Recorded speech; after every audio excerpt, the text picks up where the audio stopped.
आजमगढ़ में मुख्यमंत्री योगी आदित्यनाथ ने गोरखपुर लिंक एक्सप्रेसवे का लोकार्पण किया। इस दौरान उन्होंने समाजवादी पार्टी पर तीखा हमला बोलते हुए कहा कि अब आजमगढ़ पहचान का मोहताज नहीं, अदम्य साहस का गढ़ बन चुका है। सीएम ने कहा कि पहले भर्तियों का मतलब चाचा भतीजा की वसूली होती थी, अब यूपी में नौकरियां मेरिट पर मिल रही हैं।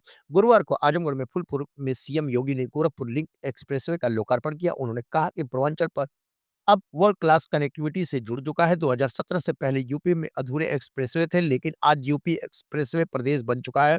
सीएम ने कहा कि पूर्ववर्ती सरकारों के लिए विकास का मतलब केवल वोट बैंक और वसूली था, जबकि उनकी सरकार ने बिना भेदभाव के विकास किया है।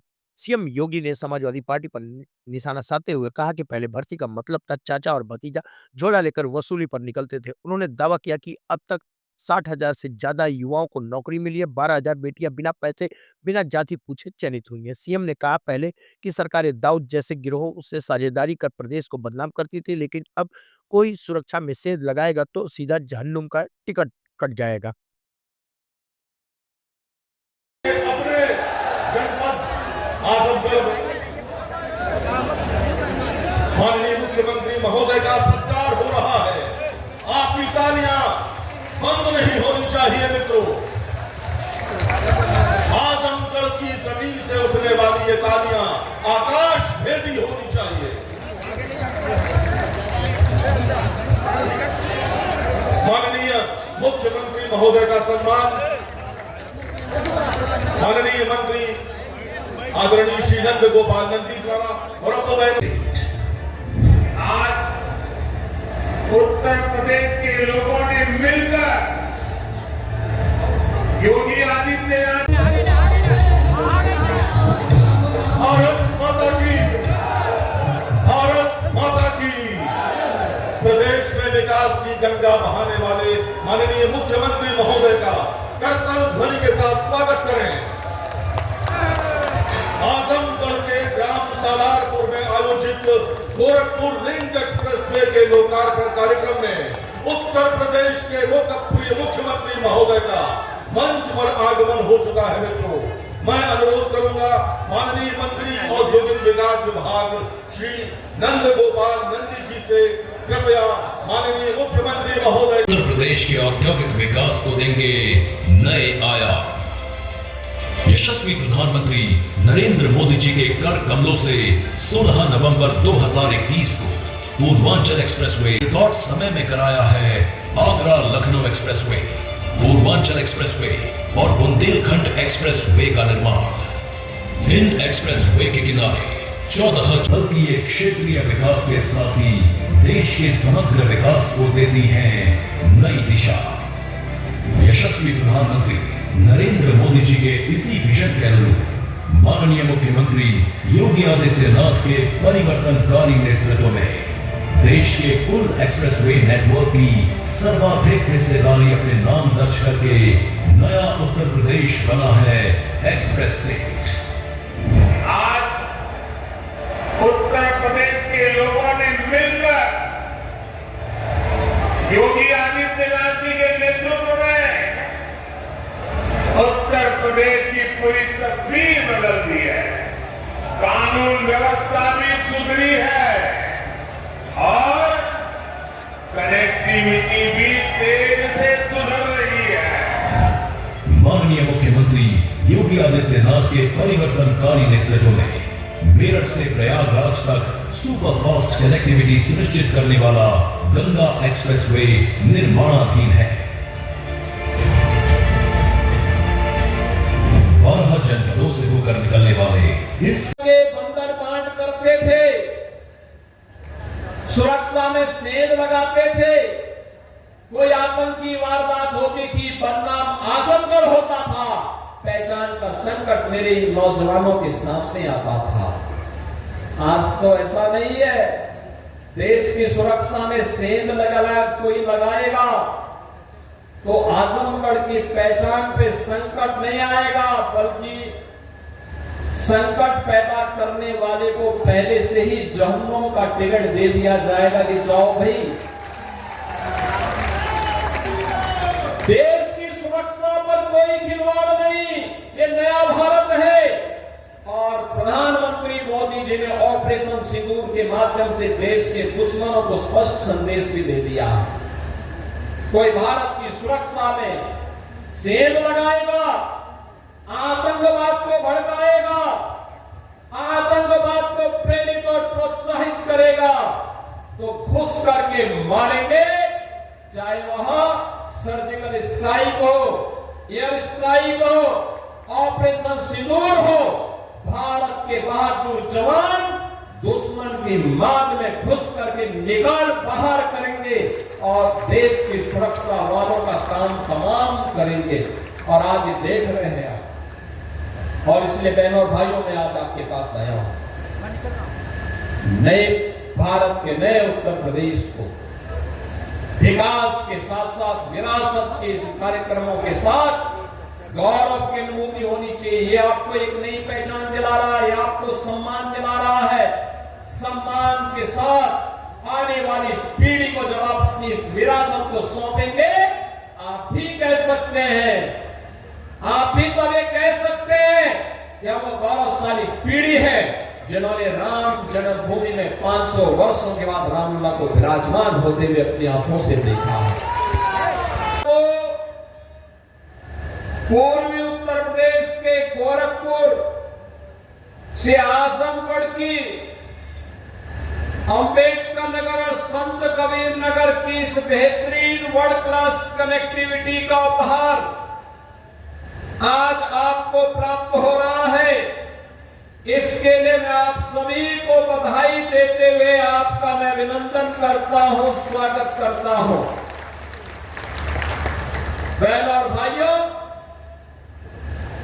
देश के यशस्वी प्रधानमंत्री मोदी जी ने देशवासियों के सामने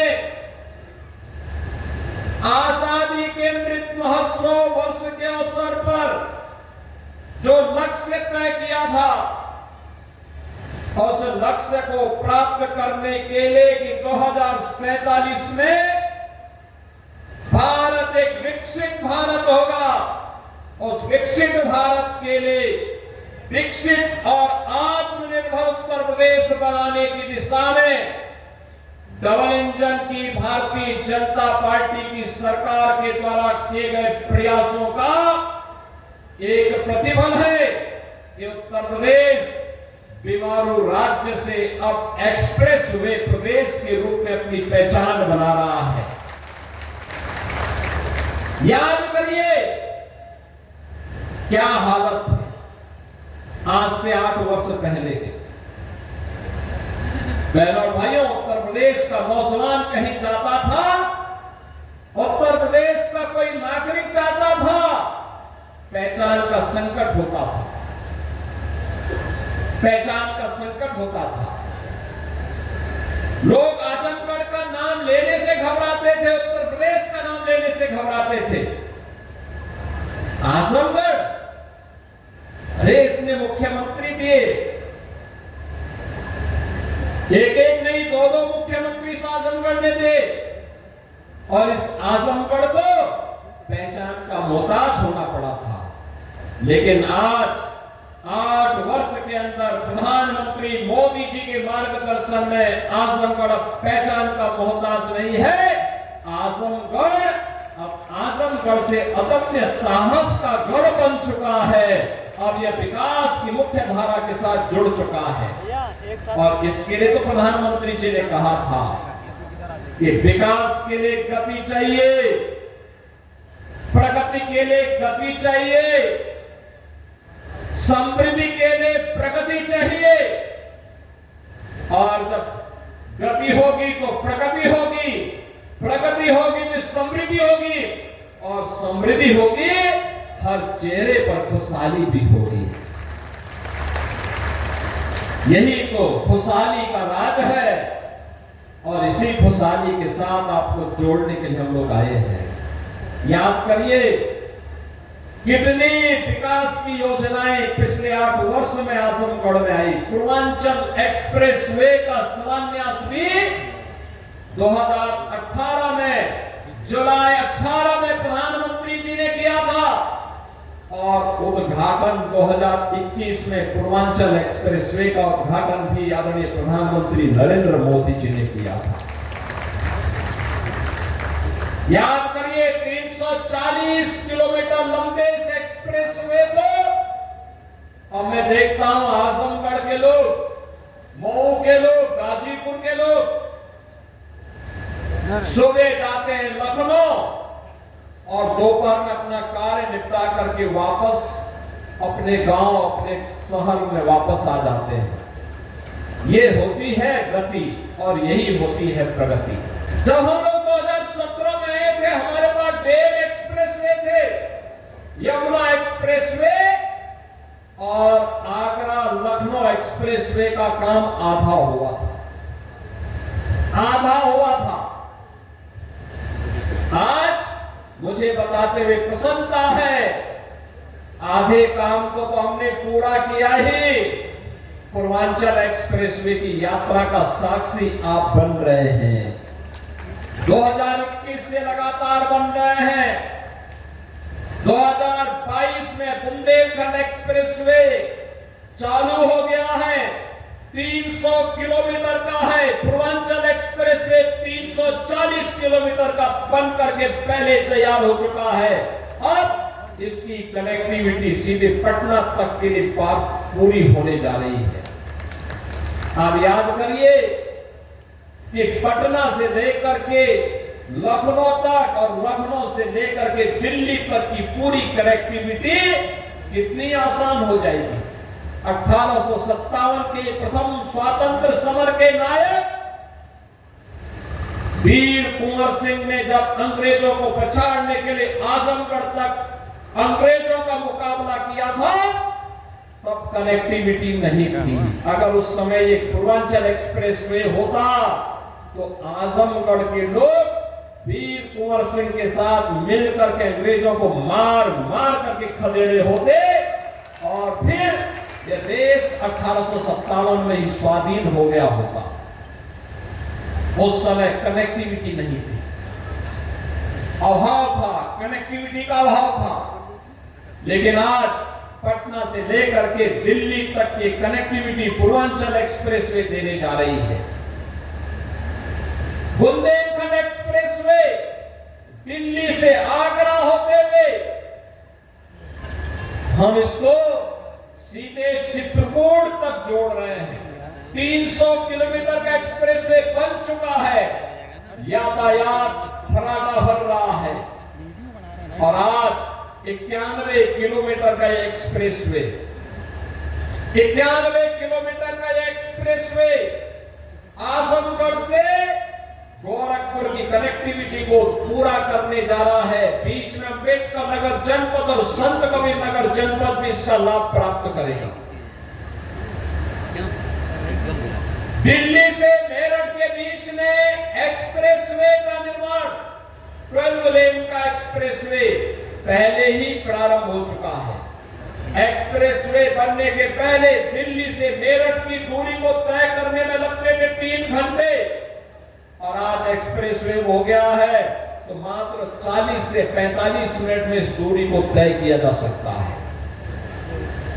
बहनों और भाइयों, गंगा एक्सप्रेसवे लगभग 600 किलोमीटर लंबा बन रहा है। 600 किलोमीटर लंबा, मेरठ से लेकर के प्रयागराज तक इसकी बेहतरीन कनेक्टिविटी हो रही है। इस वर्ष के अंत तक हम उसको भी आदरणीय प्रधानमंत्री जी के कर कमलों से लोकार्पित करने वाले हैं। लखनऊ से कानपुर के बीच का एक्सप्रेसवे, बलिया लिंक एक्सप्रेसवे और इस प्रकार के लगभग 6 एक्सप्रेसवे निर्माणाधीन हैं।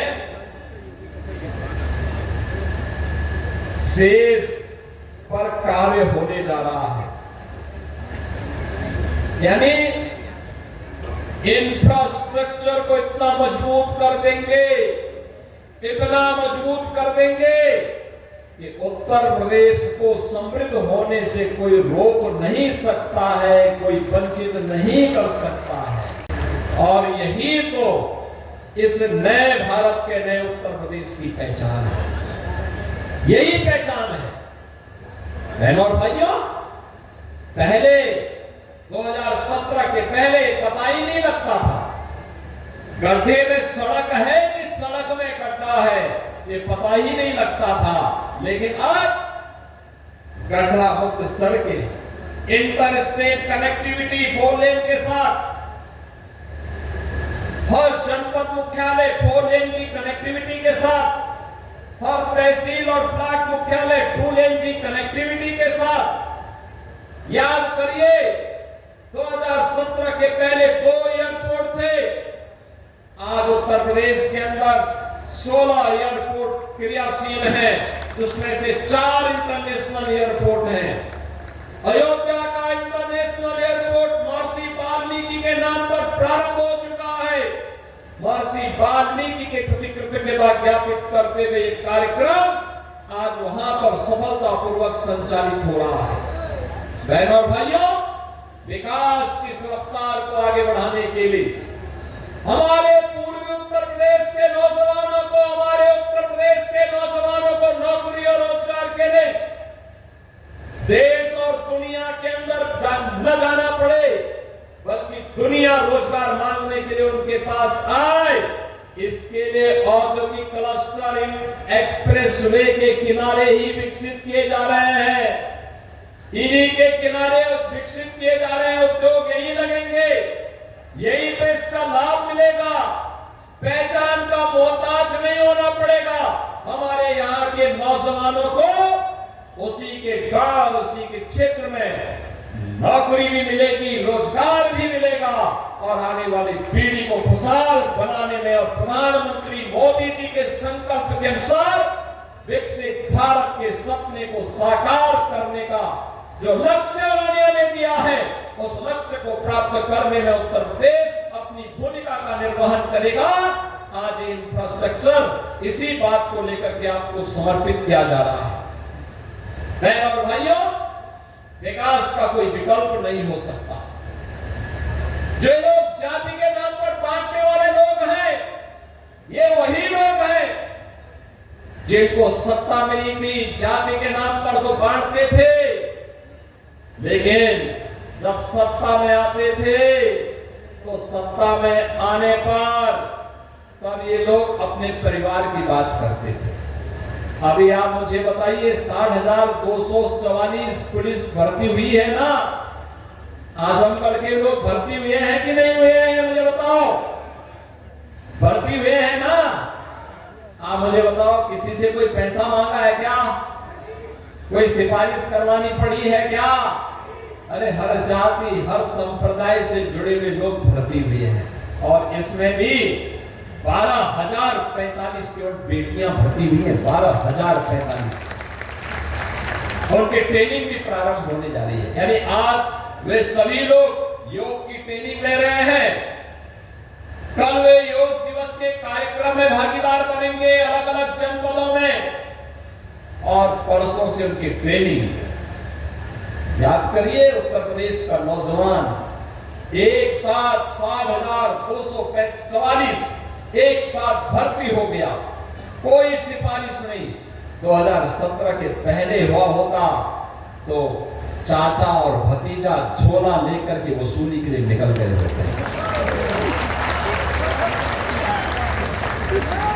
यानी वहां पर भी भेद होता था। पैसा लेकर के किसी की भर्ती नहीं होती थी, उसके बगैर तो होती ही नहीं थी। लेकिन अब कोई भेदभाव नहीं, अब तो सबको अवसर मिल रहा है। सबका साथ और सबके विकास का यही भाव है, सबका विश्वास और सबका प्रयास यही है, जिसमें सबकी भागीदारी होगी, कोई भेदभाव नहीं होगा। अब तो आजमगढ़ का नौजवान कहीं जाएगा देश के अंदर और दुनिया के अंदर, केवल ये बोलते मैं उत्तर प्रदेश से हूं, तो लोग बड़े सम्मान के साथ देखेंगे। उत्तर प्रदेश का मतलब उत्तर प्रदेश जिसने विरासत और विकास का एक अद्भुत समन्वय स्थापित किया है।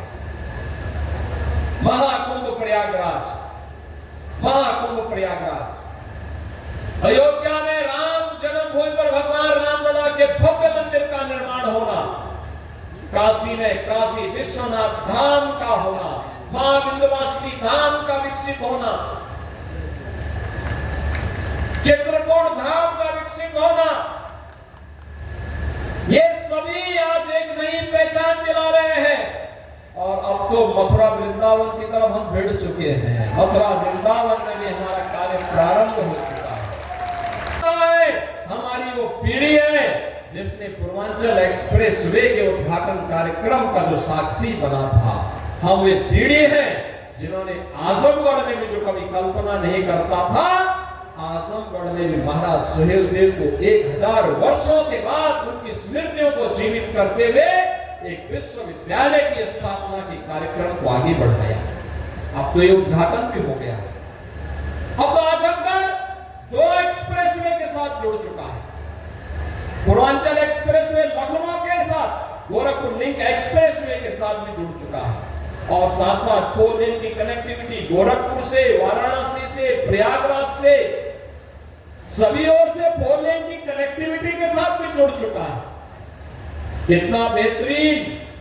आप मुझे बताओ, आजमगढ़ की साड़ी को महत्व 2017 के पहले नहीं मिल पाया था, और यहाँ की ब्लैक पॉटरी को भी महत्व 2017 के पहले नहीं मिल पाया था।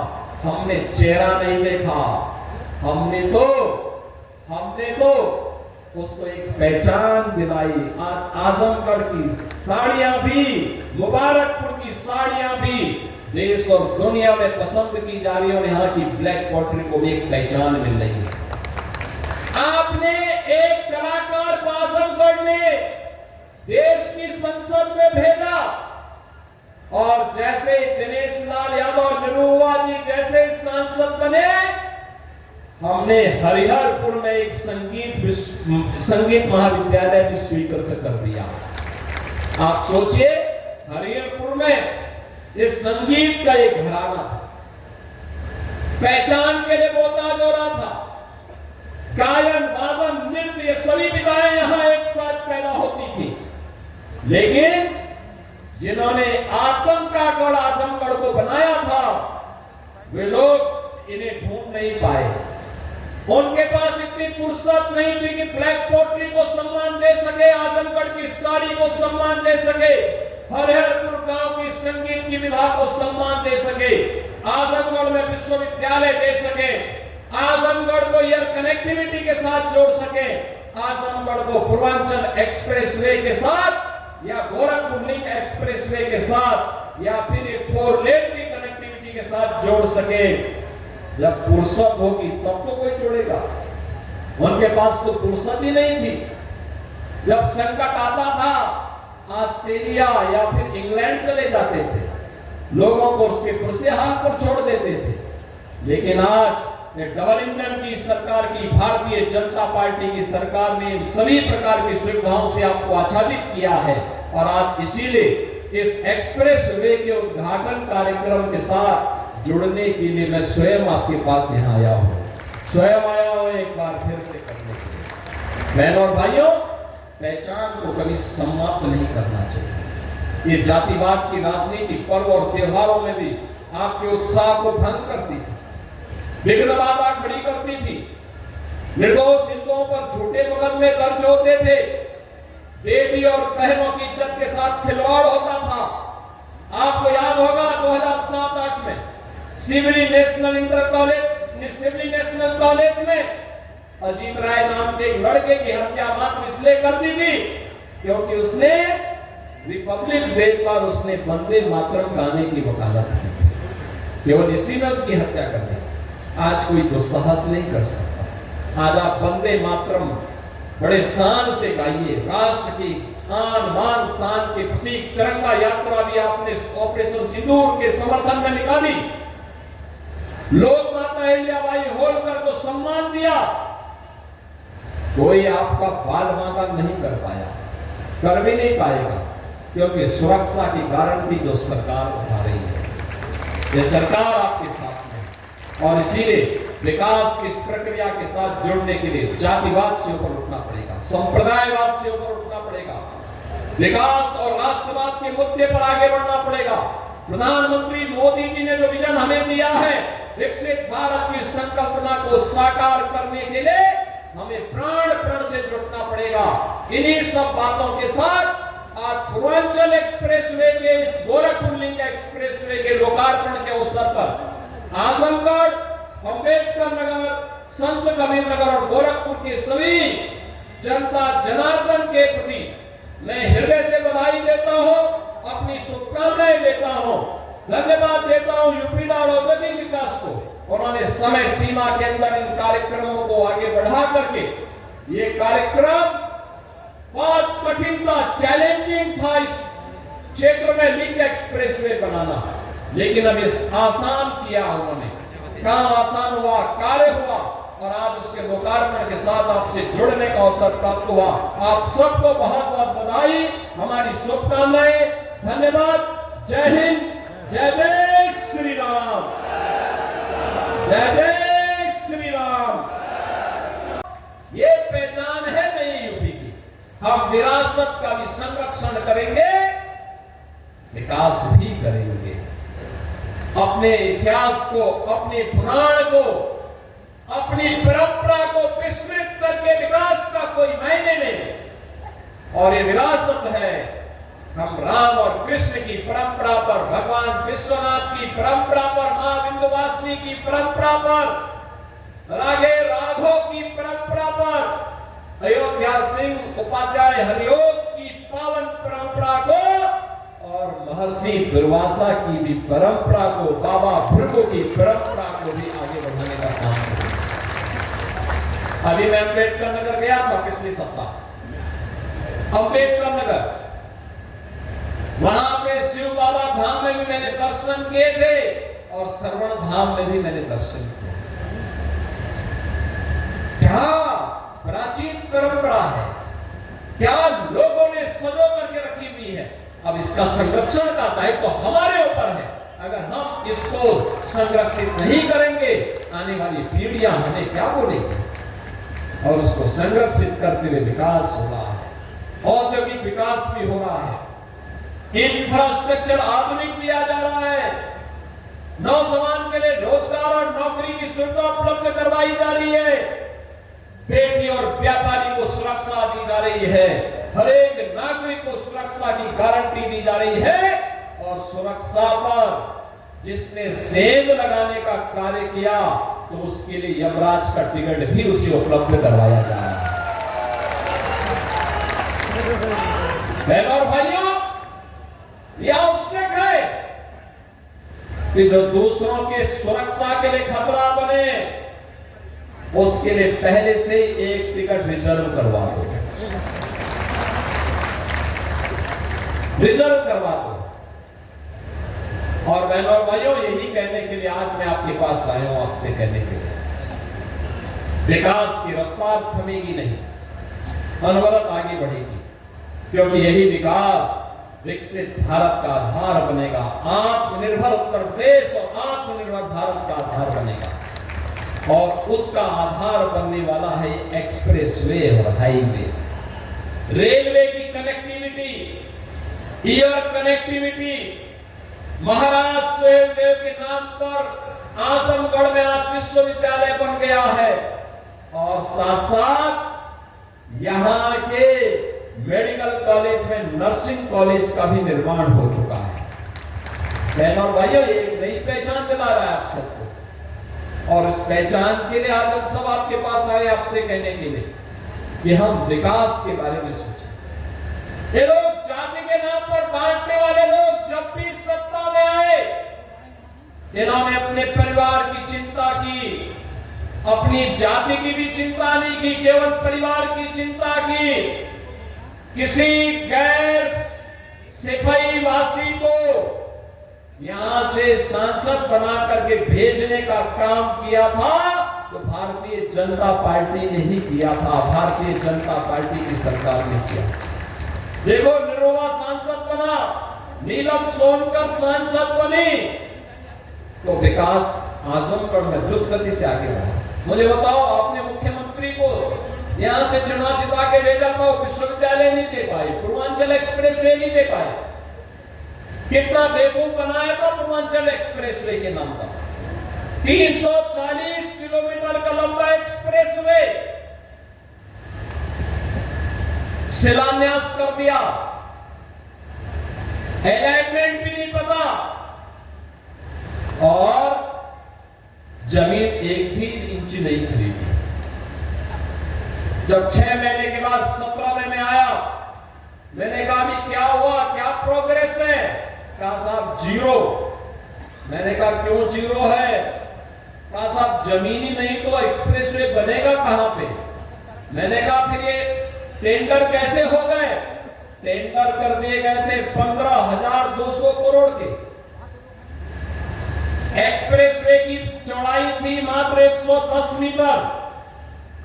मैंने तब उस समय के जो नए सीओ बनाए गए थे यूपीदा के अवनीश अवस्थी जी से कहा, मैंने कहा अवस्थी जी एक काम करिए, यह 110 नहीं अब 120 मीटर चौड़ा होना चाहिए। बाई चांस हमें इस एक्सप्रेसवे के साथ